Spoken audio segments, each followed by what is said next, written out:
your tile leveling system not breaking out properly, I'm going to show you how to fix that. What's the secret to breaking out the clips without having any breaking correctly? They all break below the tile. Okay, so on this floor, I'm using an 1/8" grout line, but I'm not using an 1/8" clip. I'm using a narrower clip. Okay, so here I've got a 1/16" clip, and I'm using an 1/8" grout line. And the reason I'm doing that is so that when the clip is on, it's not tight in against the tile. It's not like pinched in between the tiles. It's not like that. It's not pinched in. Because if that happens, then when you got to break this out, and you get a little bit thin set between the tiles, and this is kind of stuck in there. So if you use an 1/8" spacer, now you got space on either side of it. Even if you get thin set in there, and it's important to break them out the next day, but even if you get thin set in there, these will break out properly every time, because it's not pressured and it's not being held in by the tile, and there's room for it to break out. And the clips in, these are 1/16" clips. I don't know if you can read it on there. And my grout line is 1/8", and I'm spacing my tile with a separate spacer.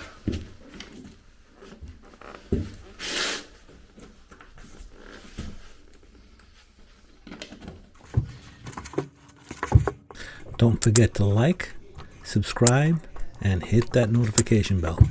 Is that once you got your tiles set and you got all your clips in and your wedges in, you want to remove the spacers. They're very easy to remove while the thin set is still fresh. Once the thin set hardens, it can become harder to get them out. Some of them can actually get stuck pretty good. It doesn't really matter what kind of spacer you're using. You want to remove them before the thin set hardens. Once you've got those in and you got them all set, you can take out the spacers. So I don't get stuck in there with the thin set. You don't need them in there anymore, because it's all in place.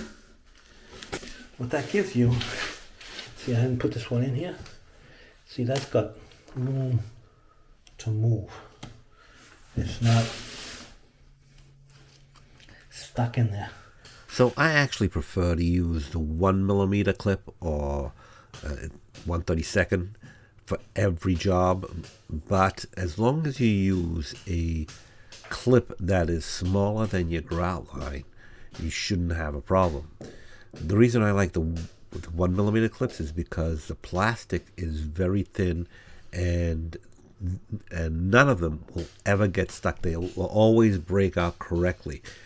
If by chance you should get one or two that actually do break in correctly, where the leg is sticking up above the tile, the 1mm plastic is very easy to cut.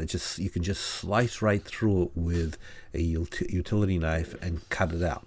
The thicker ones are a little bit harder to cut out because you've got more plastic. You've got a thicker plastic. So that's why I like to use the 1mm clips.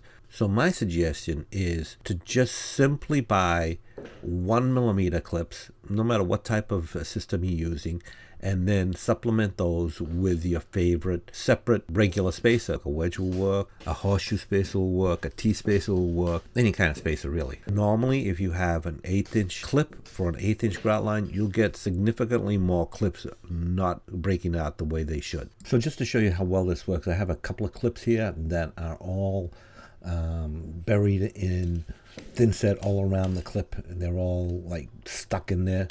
But because the tiles don't actually touch the clips and you're breaking them out the next day, they come out easy without the legs breaking above the tile. Another thing to do is, instead of just whacking the clips with all your might, just give them a little tap once on one side and the other, and they will always break out properly. They don't need the wedges, and the clips are under pressure. They just need a slight little tap for them to break out. They don't need to be really hit hard.